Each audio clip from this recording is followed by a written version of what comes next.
Okay, everybody, thank you for waiting. My name, as I mentioned a little earlier for people that were just joining us, is Nathan Bray. I'm one of the senior account managers here at ACY Securities and one of the trading mentors. So tonight we're going to be discussing in our webinar the idea of combining both fundamental and technical analysis in line with, say, key data releases in your trading. And we'll go through that this evening in some detail. And as I mentioned earlier, if you do have any questions, feel free to put them into the question section. So we'll be getting underway right now. So let's start off by having a look at what we're going to cover this evening. So what I like to, when we're talking about fundamental, technical, and market sentiment or key data releases that are coming out, I'm really thinking about the why, the what, and the when of trading. So when you think about fundamental analysis, I would think of that as to why the market is potentially behaving the way that it is. So what fundamental drivers? So we're talking about the macro picture there. And then we want to look at, well, what is driving it today or over the next few days or this week? Okay, so are there key data announcements that are coming out, which we'll discuss this evening?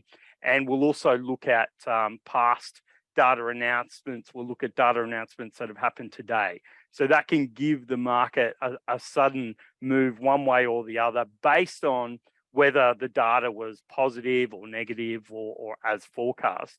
But then I think it comes down to, in this case, the technical analysis. Now that's the scoreboard at the football game. Okay, they're the stats. That's the actual score. So I think of that then as the when.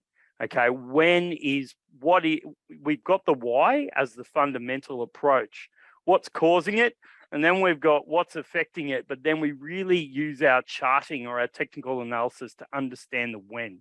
And what I want to look at this evening is breaking each of these down and then having a look at it and saying, well, how can we combine these in our trading? Or answer that question, how have we combined these in our trading? We may not have realized that we were doing it.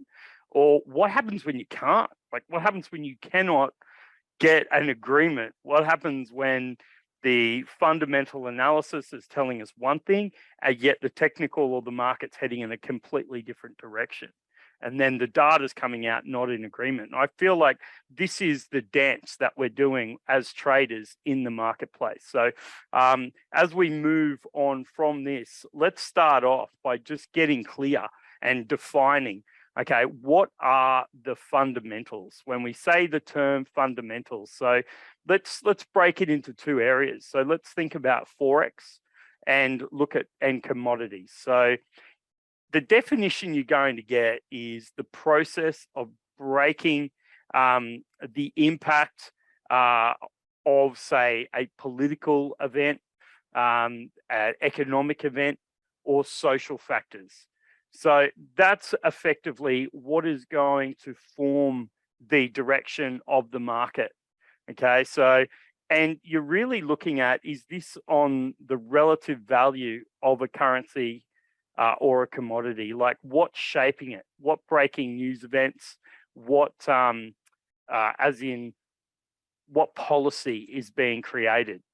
Whether that happens at a political level, whether that happens at a social level, or whether that's formed, say, by central banks in a different format. So that's what we would define as shaping those events. Now, when I look at things like political, we'd be talking about geopolitical events. So think of it as a Brexit.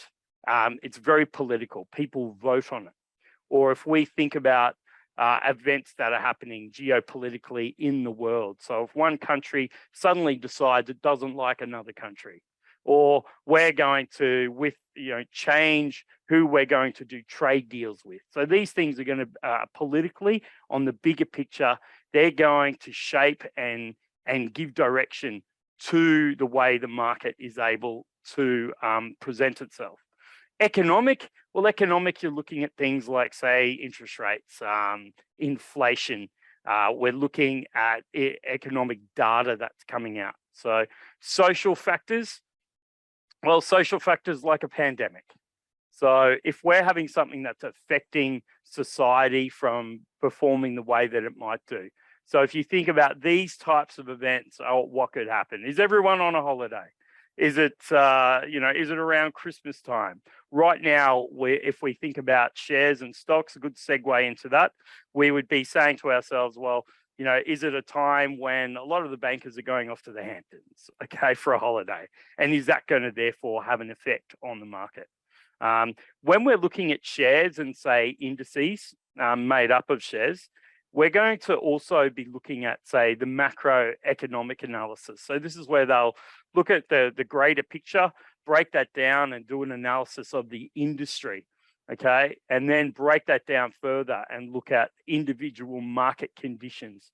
And then you can break that down and look at an individual company analysis. So it's like a top-down approach. But all of these approaches, you might say, well, this gives us a fundamental view of what is affecting either markets or, in this case, individual shares or individual share indices or markets. So example here might be macroeconomic analysis. So we've got a scenario where the cost of money might be rising, okay? Interest rates are going up. Companies that were doing really well in that environment were the tech companies. So you had the tech sector was doing, really well during a cheap macroeconomic environment.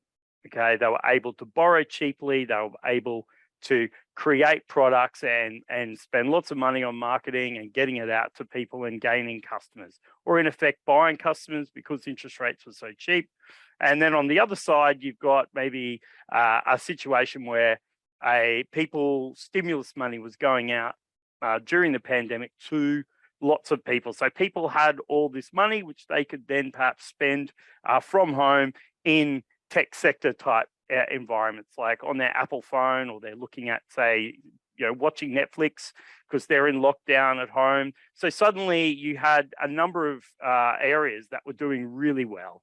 Okay. And then all of a sudden, when interest rates started to rise, we saw this sell-off in the tech sector. And namely, we saw a lot of competitor analysis, and we saw, for example, Netflix suddenly lose, 50% of its people, and it's got therefore raising interest rates was costing their business more. So we saw a sell-off initially, say, in the NASDAQ, okay, and initially, while it was in a nice, strong uptrend. So I guess when I'm talking fundamentally, and I know I'm just giving you some examples here, I'm certainly tonight not providing any personal advice because we are talking historically, but those are the types of things when you're breaking it down fundamentally, that would be the way that you're approaching it. So let's now have a look at technical. So what is technical analysis? Well, it's a trading discipline that's employed to evaluate investments, okay, by analyzing statistical trends, price movements and volume. And in effect, when it comes to charting, that's essentially all you've got. If you're a technical analyst, you're looking at price and volume. And of course, you're looking at both past and present. Okay, you'll be looking at things, say, like technical indicators. So this is where you can work out whether something, based on its present and past performance, is it overbought potentially or oversold, or is this price above or below an average? Like, are people suddenly willing to pay more for something that they weren't if you look at a time frame in the past? Has price been moving up and putting in higher tops and pulling back and putting in higher bottoms?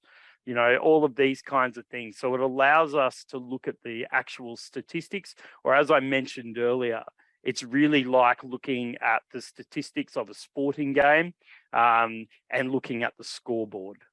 Okay, knowing how much time's left, who's in front, who's scoring what.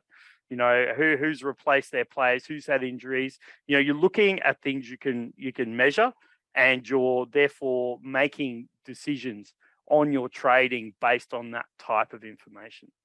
The other thing, of course, is that you're going to find price action on charts. And of course, you're going to look at things like implied volatility. So it gives you an idea of, you know, how much something might move around in a certain period of time. So we can sort of work out, are we understanding how much momentum is also involved in a particular instrument at a particular time. So very much numbers and charts.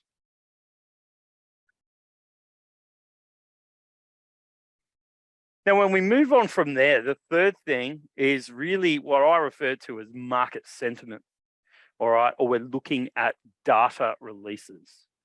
So we're looking here at things that are happening obviously a little bit more in the present or the very near past, and affecting the market in the present or in the near future.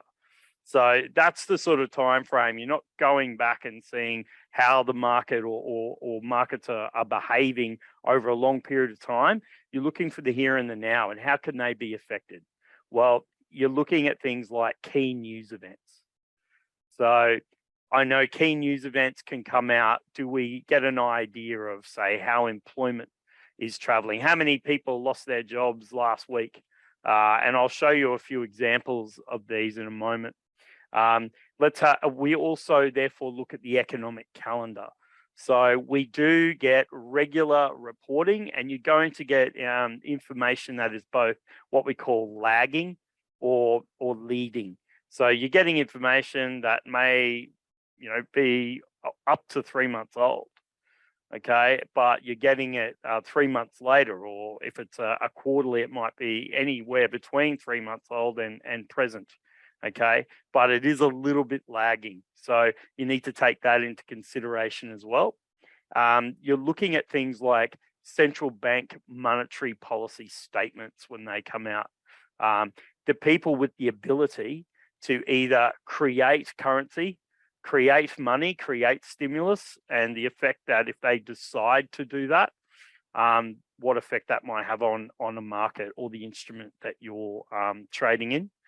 And then the other thing, I guess, is, you know, looking at things like interest rates. So do they have the ability to take money out of a market? In raising interest rates means, in a sense, it's sucking money out of the balloon, whereas stimulus is putting air into the balloon. Okay, so they're the things that we want to get an idea of what direction we're heading in. And we want to know as soon as possible as these decisions are made and when that might affect our market. So other things, as I mentioned, is inflation and employment data. So these are the areas that we want to focus on this evening. So I'll get very much straight into it. And just before we do, what we're going to do this evening is definitely look at some examples. So I'm going to have a look at indices, stock markets. Let's look at some examples of where your fundamentals and your technicals are marrying up, and where opportunities might present themselves, where you could use the data as well. And we'll also look at, we'll look at oil, and we'll focus on West Texas Intermediary. And we'll also look at, the euro against the US dollar, one of the biggest currency pairs traded globally, and we'll have a look at that and get an idea of what your view might be. So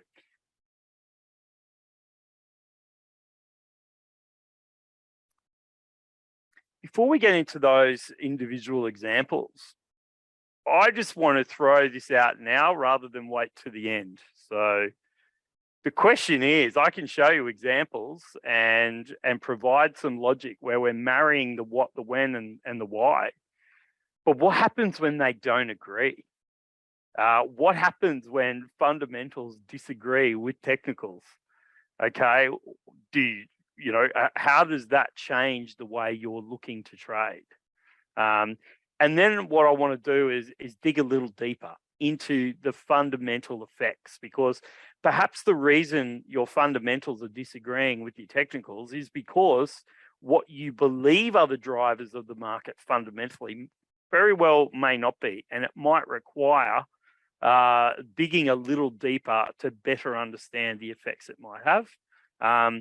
And then I'll also go into, using surprise data results to trade with the trend. So to start off with, if there are any questions about what I've gone through, I know it's I've given you examples, but if you disagree violently, feel free. You can say to me, hey, you've missed out this important element. Go for your life. I'm a big boy. I'm more than happy to discuss it and learn from you as well.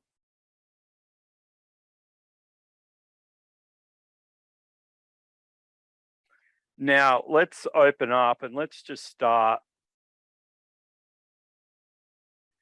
Let's start by looking. I think we'll do it the other way around. So I'm going to bring up a chart now and just talk about fundamental and a technical approach.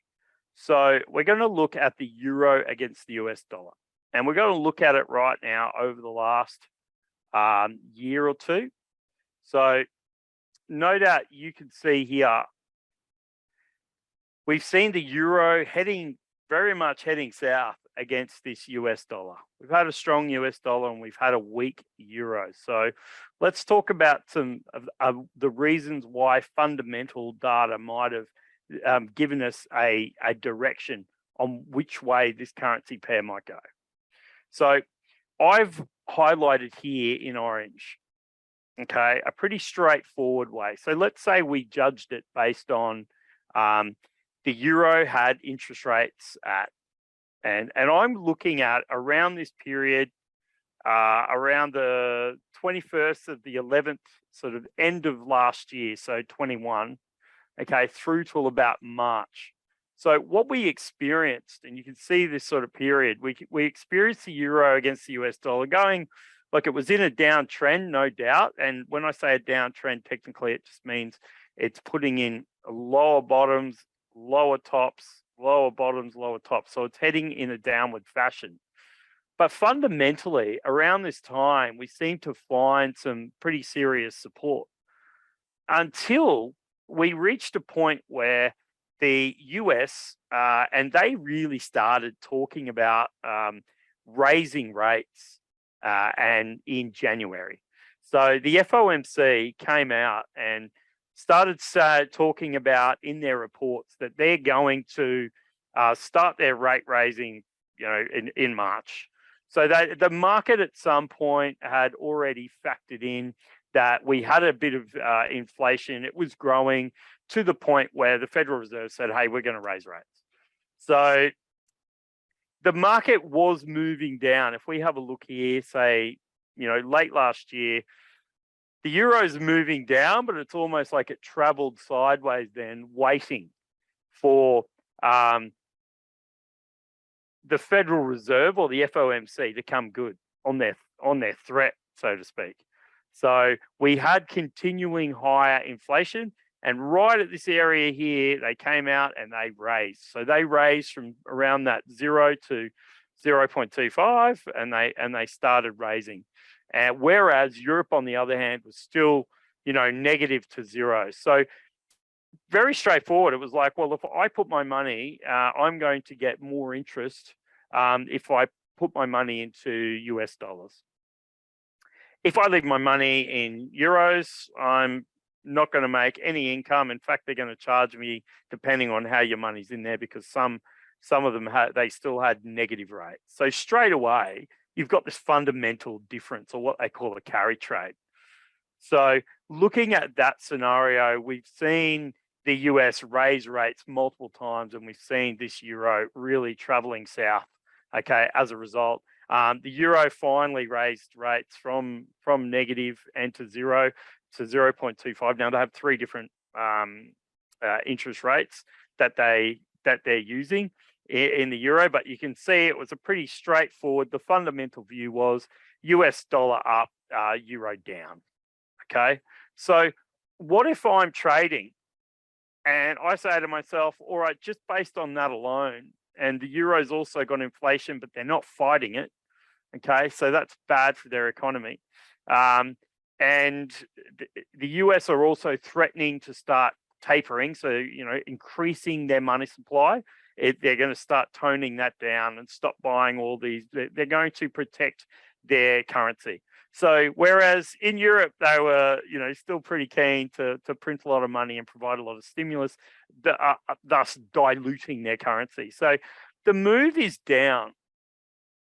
And at the same time, I mean, literally in February, leading up to March, you had a political instance occur where you literally had Vladimir Putin doing a military operation in the Ukraine, which threatened that whole region, okay, in Europe. Okay, so at that point, now the predictions were that it was going to be more than just a military operation. It was going to be all-out war, and it was an invasion. So once you're combining multiple negative fundamental and political data, you're getting price moving down. So then how do I come in and say, all right, well, now I want to combine technicals. So we know that Vladimir Putin, as we're being told by our governments, that they're going in and they're invading, and the US on the other side is fighting inflation rather than fighting, you know, gas supplies and oil supplies on the European weakened side, or the threat of it not being there. Whereas the other side saying, we're going to fight inflation, we're going to raise rates. So straight away, money's leaving Europe and it's going into, say, US in this particular example. So we get this scenario where we get this break of this major support level. So this support level has been holding on for months, and I'll call that support level, say, 111.21, and fundamentally we get this breakdown below it. Now, the question then is, if I'm going to use technicals, so if I'm going to say to myself, okay, I want to see if this direction technically is also going to hold. So I might wait for price to rally back up, and I want to see the old floor, technically speaking, or support, become the ceiling, right? So I notice here, and I'm on a weekly chart too, which I mentioned earlier, the next 2 weeks, we did the dance technically. So we saw the place where the buyers were very keen to buy over previous weeks suddenly became a place where they thought this is a good place to sell. So we saw support become resistance, and therefore trading opportunities presented themselves. So you can see this week here, and we had an inside week, and then we had it where it tried to get back above, but it failed back below or closed back below, and we saw this move down. Okay, so that is an example right here where you're using a change in fundamental information. Okay, as in, why is the euro US dollar going down? Well, because the why is because we have political issues and we have a change in the approach to their interest rates. And then the second part is, as price does break down, the technicals are in agreement. So we're getting also at the same time, the floor become the ceiling as far as price action goes, in line with the current trend. Okay, so this is an example where I look at that and I'll say, okay, I would say that is where your technicals and your fundamentals are somewhat in agreement. Okay, so down price comes.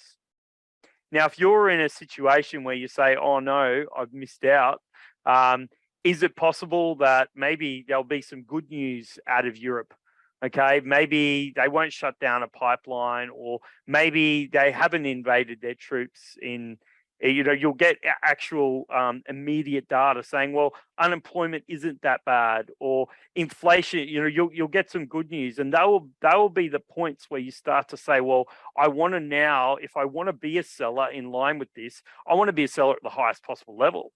So therefore, is some good news going to temporarily push price up and provide me an opportunity to be a seller?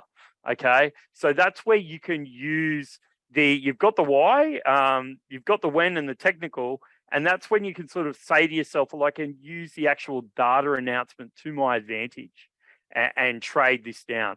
So I think one of the key levels that we've seen in a very short period of time, we saw it move from about 111, and then over the next few months, we got down to parity. Okay, so we literally got down to parity, except a few things happened in that the inflation got worse. Okay, and if we're judging it purely based on fundamental versus technical with the data as the impulse, we're finding a situation where the capital of the Ukraine hasn't been invaded.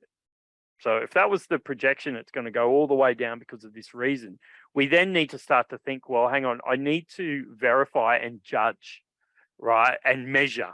Okay, a chart I can measure the price, but when it comes to the fundamentals, how do you sit there other than watching, reading news reports, watching CNN, okay, which to a degree, they might be really keen to sell you a story rather than provide you facts, logic and evidence, which you might need to measure your fundamentals, right? So if you find, okay, you need to measure your fundamentals and say, well, if they don't invade the capital, okay, is the war really escalating really quickly? You need to have your own ways to measure it and go to that information and sort of say, okay, if inflation is only transitory, how long am I going to give it before to rise before I start to say, well, maybe it is here. So that's a situation that we got. As price got down to a technical level, which was parity, we suddenly get a technical bounce off this parity kind of one-to-one level. Okay, it tries to go down, and now it's almost like we've had a really strong reversal. But at the same time, we need to then reevaluate and say, okay, well, how bad is the economy in Europe? How bad is the political, social effects that are affecting it? And how bad is the situation with inflation? And is the US raising rates fast enough to fight it? It's like we're in this situation where things are changing very rapidly. And as the FOMC or the Federal Reserve will come out and say, in those circumstances, you know, they'll start to say, well, maybe we need to become data dependent. And that's where your data, your actual results, if they start getting lots of bad data, they might say, well, we're not willing to put us into a really bad recession. Okay, we need, if we start to get really bad data, then maybe we'll ease our fundamental interest rate approach. Okay, and therefore we can watch the market and start to try, and I say that in a literal sense because we're in a very exciting time in the world right now where we're sitting there saying they're talking about inflation being just a short term, don't worry about it, transitory, and now they're saying we've got a major problem, the worst in decades. Okay, but they're only raising rates a small amount, and may they, you know, put them on pause, and then nothing will be left to fight inflation. So suddenly where it's almost like the fundamental approach, it's speeding up. We need to see that these governments or central banks are true to their word if we're going to use the fundamentals in line with the technicals. Or does someone turn around then and say, hey, I think I'll if I can't get clear data and information on the fundamentals, do I then need to focus more perhaps on technicals as telling me, you know, the whens and what's happening? Okay, so these are the sort of questions that are going to come up the whole time. All right, it's not just a very, very simple case, and that's why I wanted to show this first. The next thing I want to look at, let's have a look at stocks too. So this will be a little bit simpler, I think. So let's start on the S&P 500. And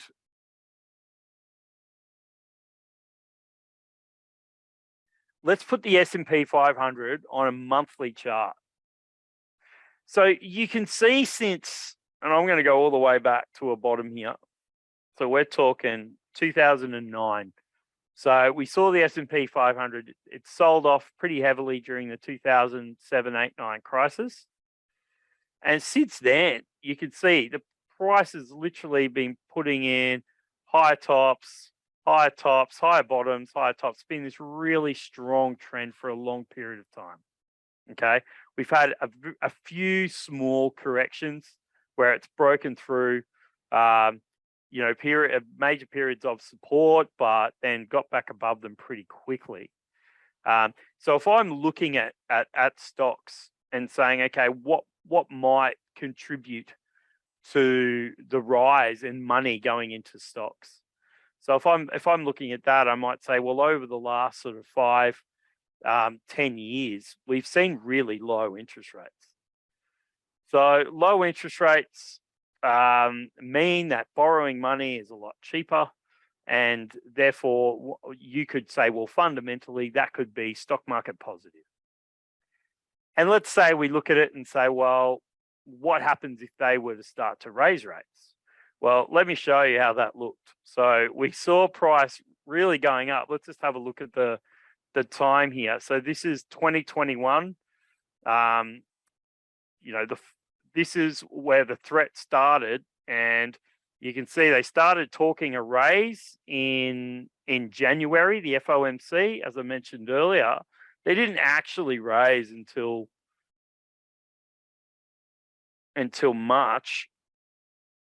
And this is, remember, the S&P 500. So US stocks, US dollar and US economy affected. So you can see the market had already factored in that this was potentially going to happen. And it did happen.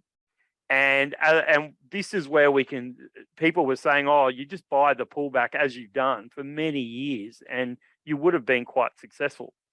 But if we're looking at the fundamentals and saying, okay, you know, back of lots of stimulus money, let's say I draw in a trend line here, and I'll keep it pretty crude, okay, from a longer term.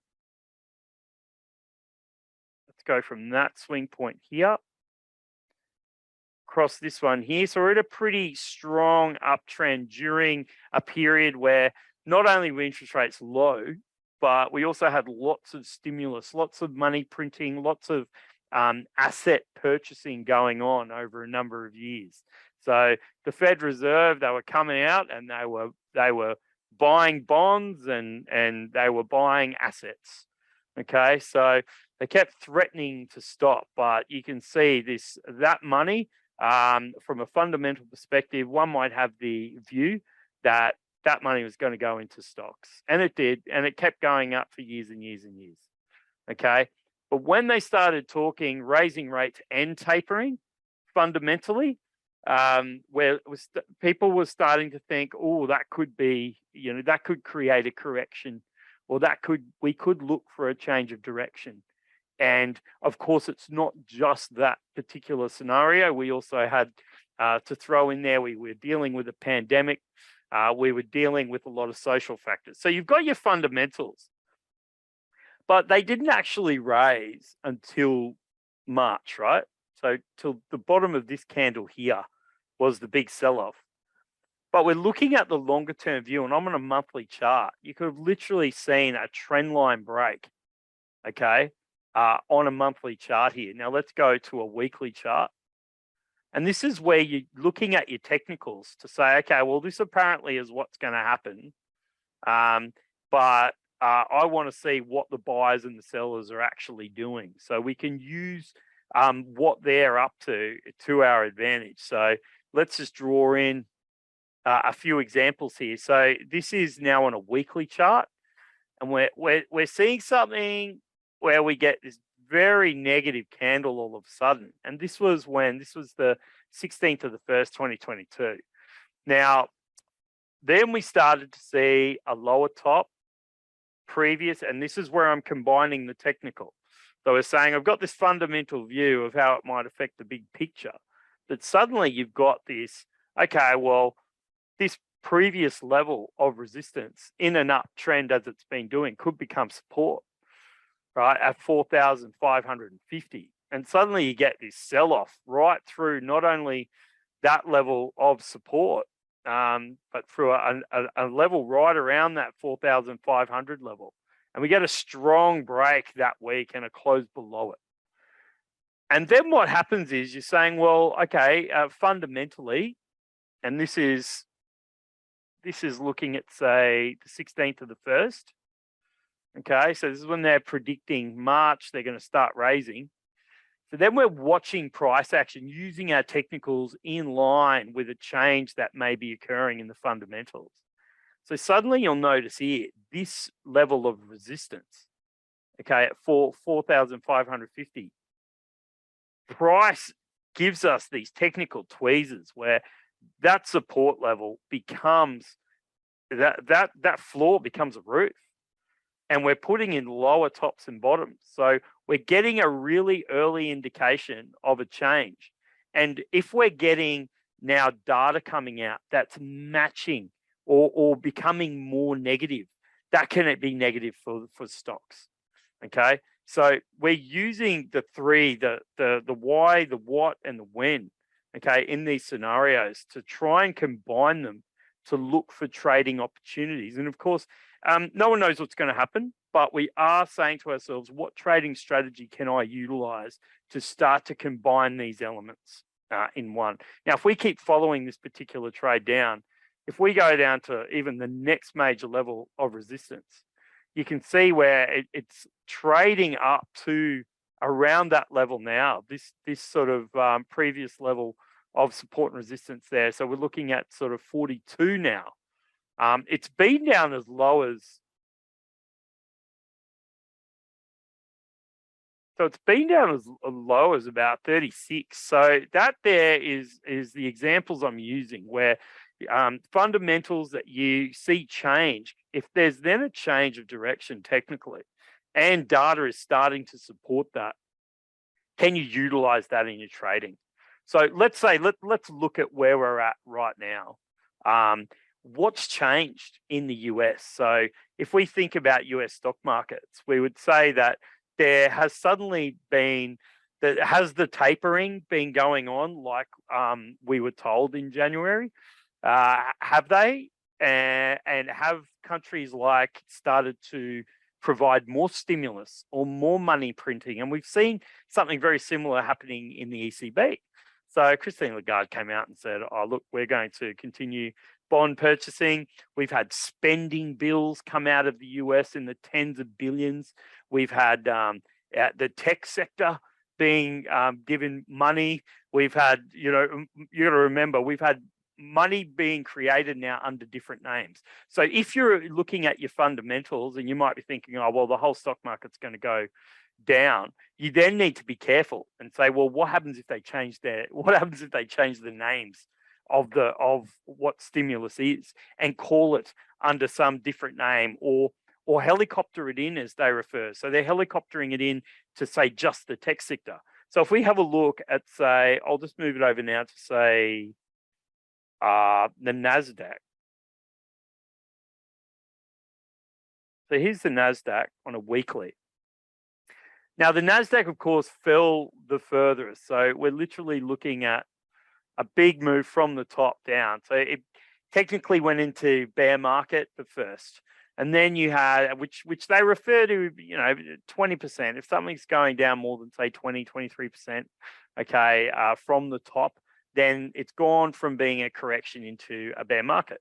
That's just a technical term and a fundamental approach to that as well.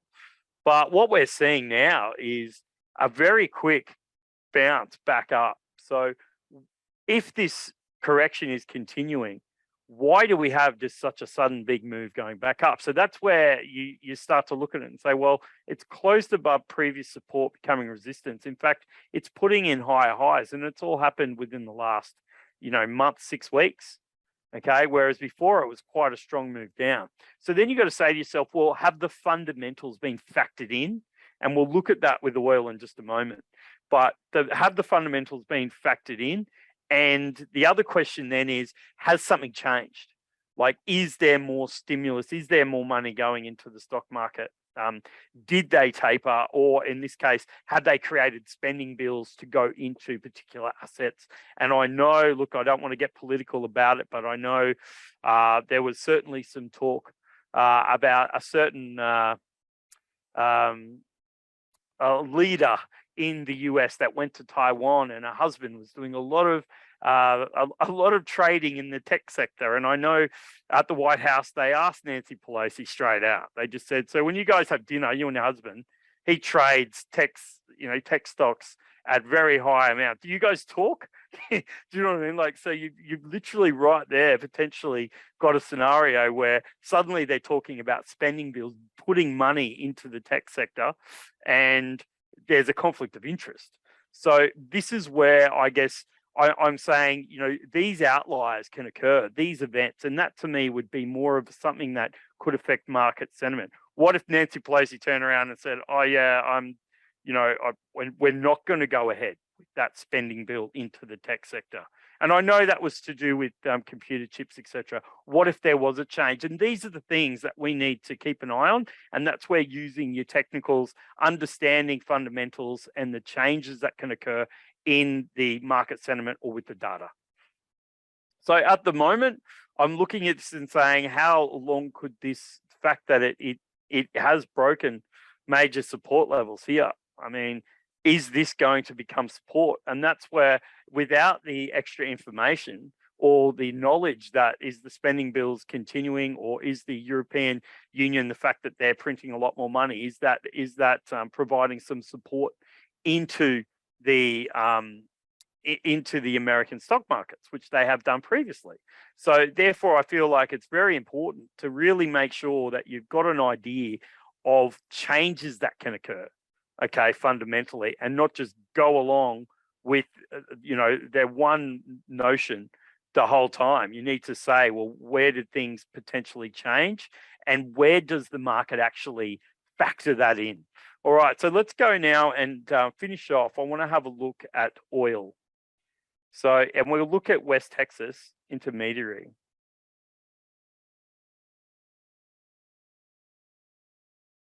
So I'm looking at West Texas Intermediary here, and I'll just put it on, say, a monthly chart.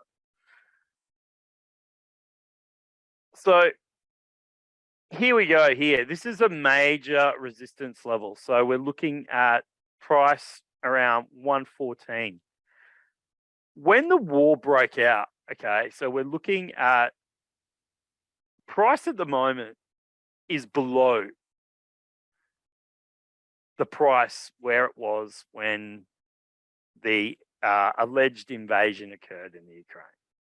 Okay, so it was about, it was around 90. It was around a similar price, but at the moment it's a bit below there. So price was already in a run up, and people then got very excited. Okay, so I heard fundamentally they were saying, what if they cut off the gas pipeline? What if, they can't get any oil? And there, what if a war breaks out? What if, it went on and on and on. So there were all these projections based on the fundamental what ifs. So in that example where fundamentals aren't, somewhat certain, it is very much based on what ifs, but fundamental what ifs, if that makes sense to you. Okay. The whys we're not 100% certain on. And what you saw was huge moves up. So when I was looking at it and I'm thinking, well, how do I find out whether they are going to cut off a gas supply line? What if, how do I find out the real true fundamentals here? Like, are they going to not raise rates? Or is this region going to be really affected with supply chain issues? And what effect is that going to have? So I was really looking at the technicals to combine them to sort of give me an idea. Okay, there's the what ifs and the changes and the dramatic changes with fundamentals, but then there's, okay, what actually is happening with price? What is the market doing? So this is 2008 here. I'm looking, at the highest point people were willing to pay for WTI in 2011. Okay, so 2011 on, no one was willing to pay more than, say, this 114 level. When I was looking on a month to month, and during this whole, be it COVID or be it the Ukrainian crisis, etc., we were seeing price fail to really hold above this level. In fact, it started to become resistance. And the projection that it was going to run through this 150, 200, there were people, talking based on the changes in the fundamental nature of the business of countries, it was going to go way higher and a strong uptrend, and it could have gone on for a long time. So this is where I'm using the technicals and the news events to come out and say, well, but what's the market actually going to pay for that? Okay, and making sure that I'm looking at this as a guide, okay, to say, all right, if it can't hold above this 114, then I really want to be like, okay, well, I want to see it break above there, come back down, and that become the floor, right? If this long-term trend is going to continue. So this is an example of where I use technicals in line with the fundamentals when they become a bit vague or uncertain, okay, to try and calm myself to say, what is the market doing?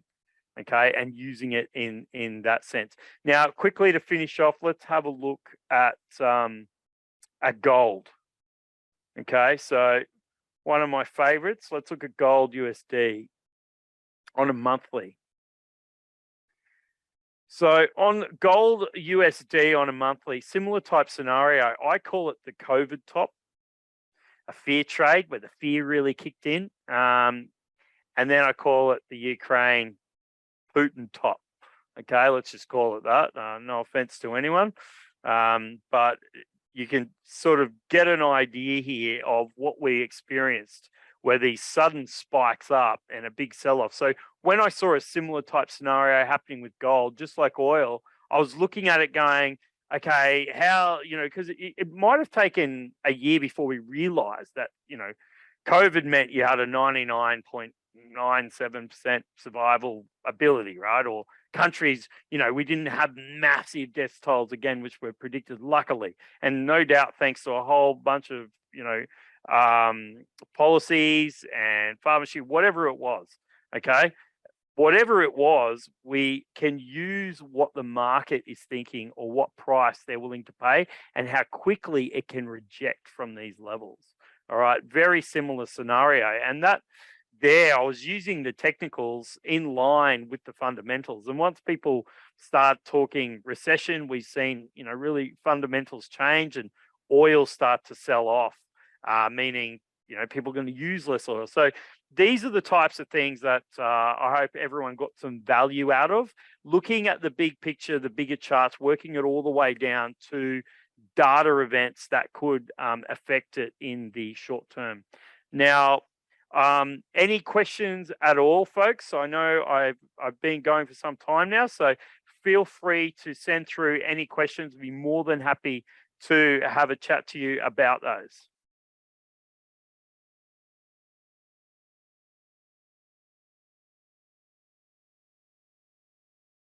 Okay, sure. Okay, so few questions. People are looking at that saying, well, what happens, which we're going to talk about, is the reality is, do you pick one over the other? I am more of a technical trader. I want to see more what actual price is doing, what the buyers and sellers are doing, and rather than just purely trading off the fundamentals.